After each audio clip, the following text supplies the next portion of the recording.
In today's episode, we will be talking about episode 3 of Star Wars The Acolyte, titled Destiny. So let's jump right into Destiny. Do something, man. People are questioning you. Shut up. Shut up. Okay, yep, do that. Sure, guys. Stupid and dumb. Just an idiot. Get your shit together, son. Fuck it. I loved it. Welcome to the dub cast.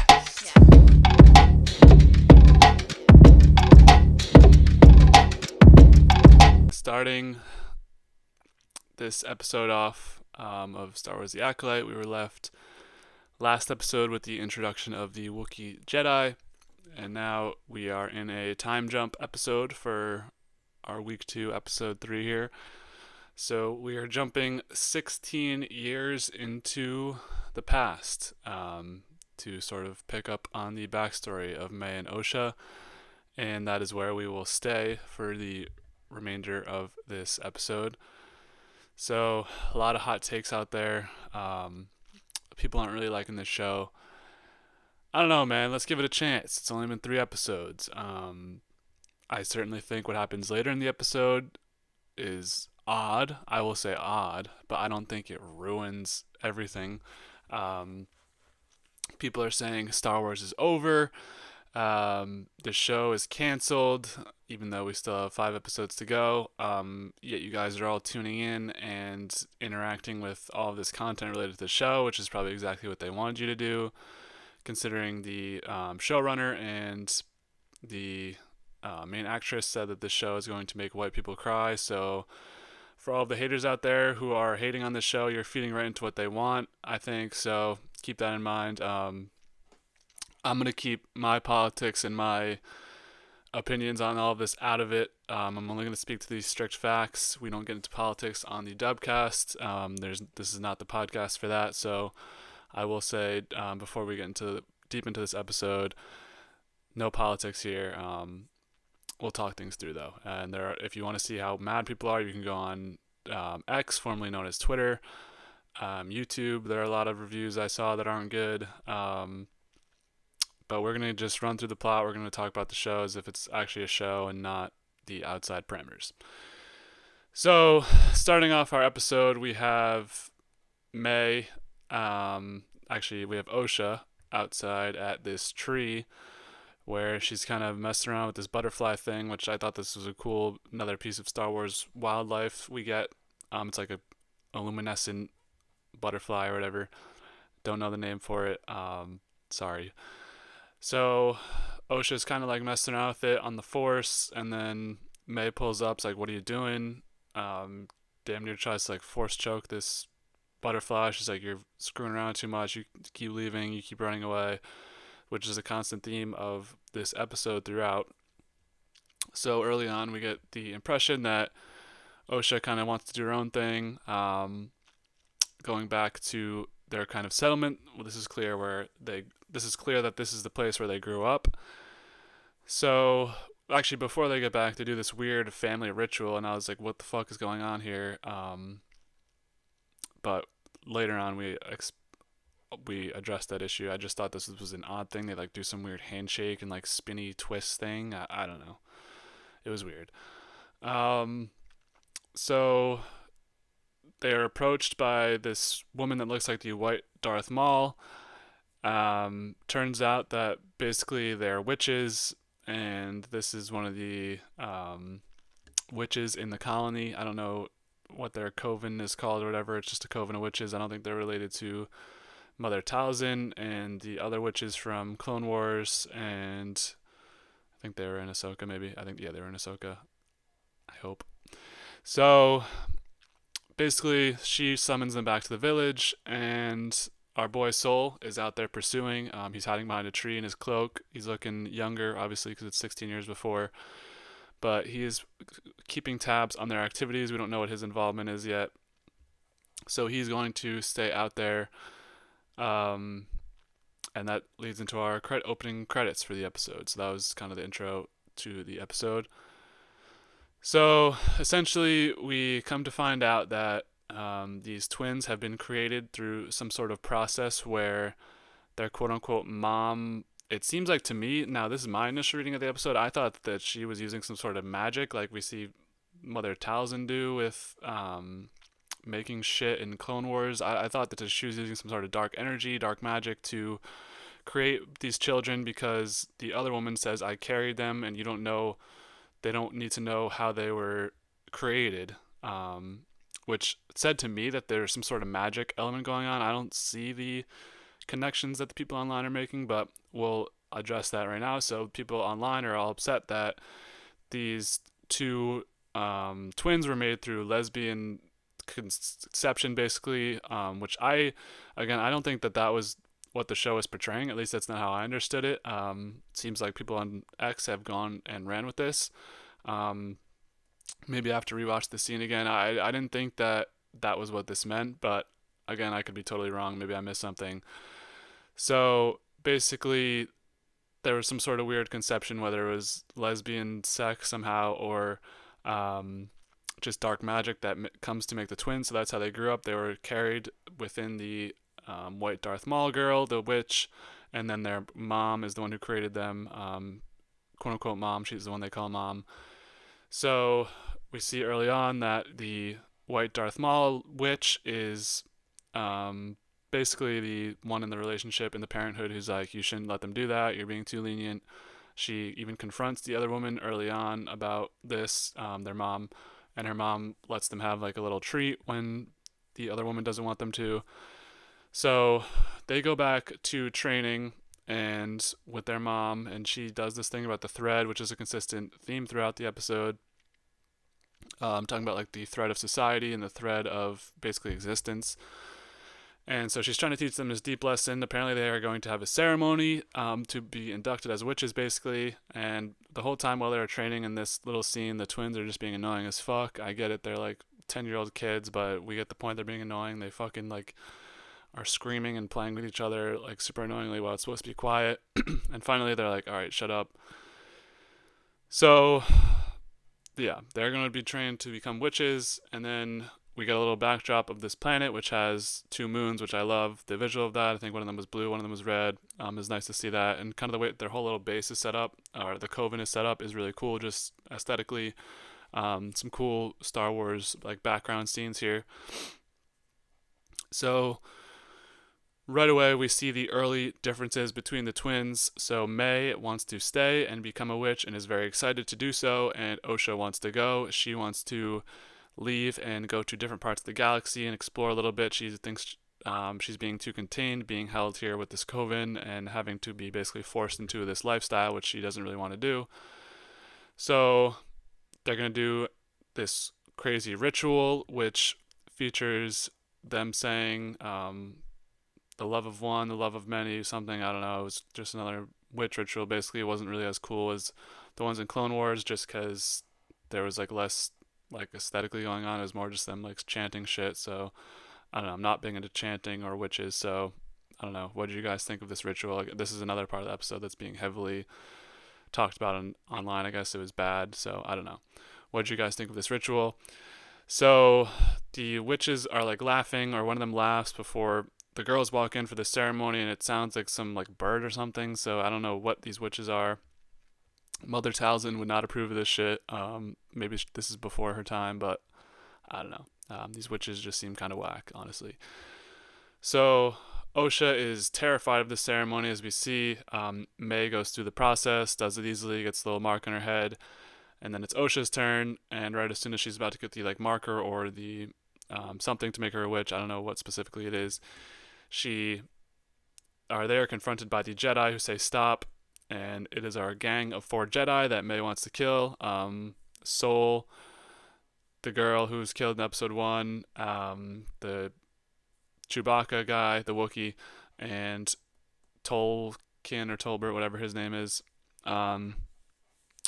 He looks very younger too. He looks a lot different. Actually looks a lot better. So they're going to stop and try and convince this witch's coven to give up the children, because apparently it is illegal to raise children in a coven, and they weren't even supposed to be inhabiting this planet. I guess no one even knew that they were there, but then the Jedi somehow found them when they were doing a scan. So there's kind of this little,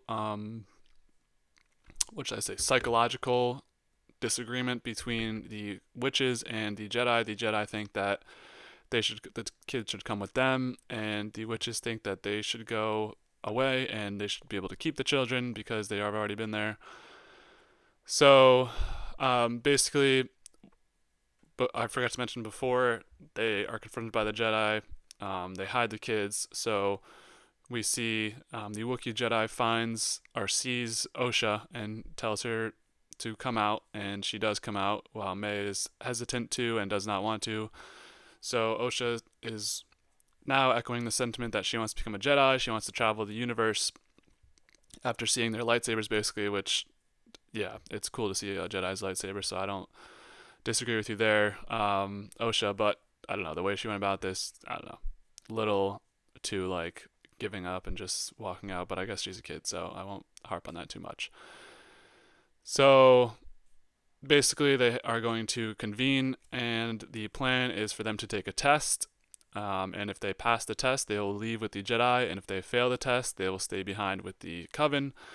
So essentially, at night, the witches are like, we should really just keep both. This is stupid. We should attack them. And there's this really old woman, this elder, who just looks old as fuck and is like literally a wrinkle. Like, I would just describe her as a wrinkle.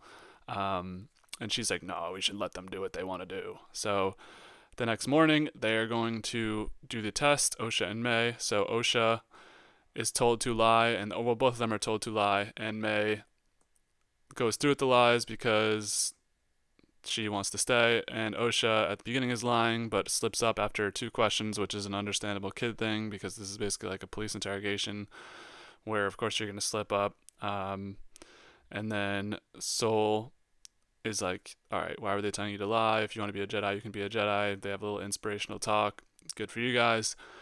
We see the birth of their kind of Padawan Jedi relationship while she was still a kid here on this planet. So through this psychology of the thread, we're going to have the quote-unquote mother of the kids support Osha in leaving.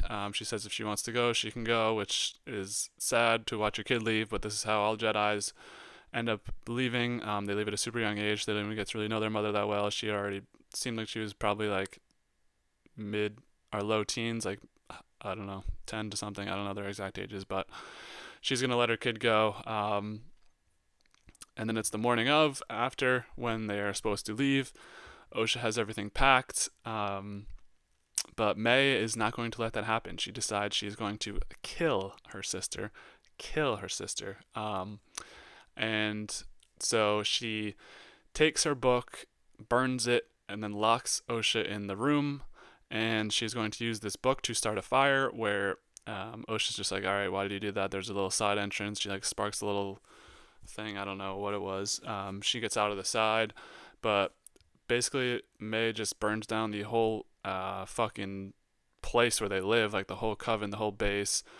I don't know how this happened. This seemed like very rapid deterioration of this building. Maybe there wasn't good structure.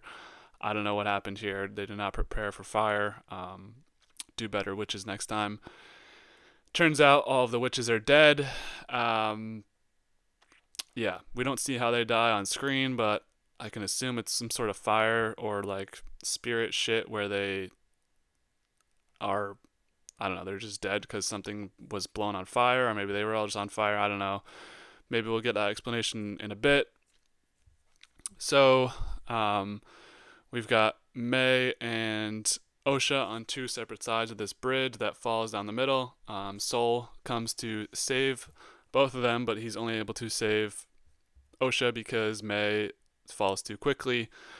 And so it seems like May is dead, and my question for this show is, how the fuck did she survive this? Because she basically just falls through this like huge cave. Maybe she like force lifted herself up at the end where I don't know, we've seen people do that before, but I don't know. I'd like to see how she got out. We do see her at the end, but I don't know how she got out. Another 2 questions for the Jedi. Number 1, why do we need 4 of you to come to this planet and investigate if there's life forms, is there really that many? It seems like most missions for the Jedi require 2 people, but in this show they just bring like a quartet of them because they're like, fuck it. Maybe this is like this is pre the Skywalker saga, so maybe as time went on, they're like, man, we only really need 2 people to come. But why did we need 4 of them to come to this thing? Especially when the Wookiee guy is doing nothing this episode besides just like fixing his bike and says like 2 things. And Indara or whatever, she doesn't do much. So I don't know why we needed 4. I think 2 would have been fine, guys. And if there's 4 of you there, then why does 1 only come when the whole fucking village is on fire? You're supposed to save people, Jedi. That's your job. So why is Sol the only one who comes? Is Indara and the Padawan and the Wookiee just like pieces of shit? They're like, all right, fuck it, let them burn. We don't care about them anyway. I mean, you got 2 kids in there. Hello, wake up. This is like, go do your job now. This is like when you actually can do your job. So little bit of flaw in logic there. So Sol is going to end up saving Osha and tells her, you'll never feel like this again. Which I'm assuming we will come to find out to be wrong, but we'll see. He feels as though this is probably the low point in her life. We'll see if that happens.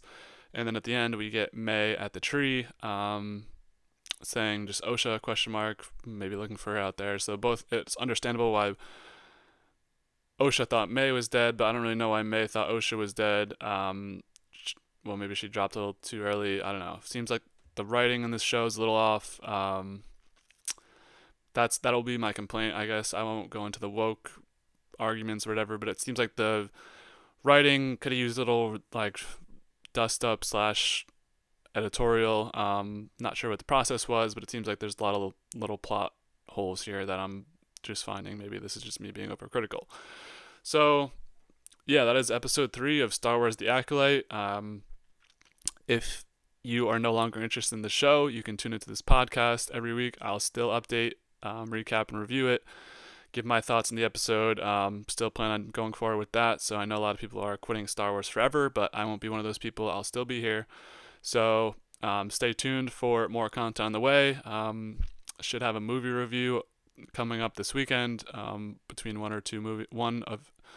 2 movies right now. One of them will be this weekend, hopefully. So thank you guys so much for tuning in. And House of the Dragon Sunday. That should be an actual show that people are excited about. Game of Thrones is back. House of the Dragon's back. Season 2.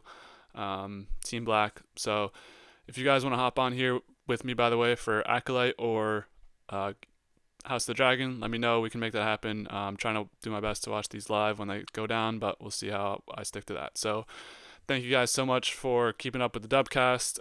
The videos on YouTube especially have been doing really well lately. Appreciate my loyal Spotify family as well. So yeah, fill out the form on Google Forms. It's in my link tree if you want to be a guest on the Dubcast. Always looking to put you guys in here, have some nice conversations about whatever. So yeah, appreciate you guys, and peace.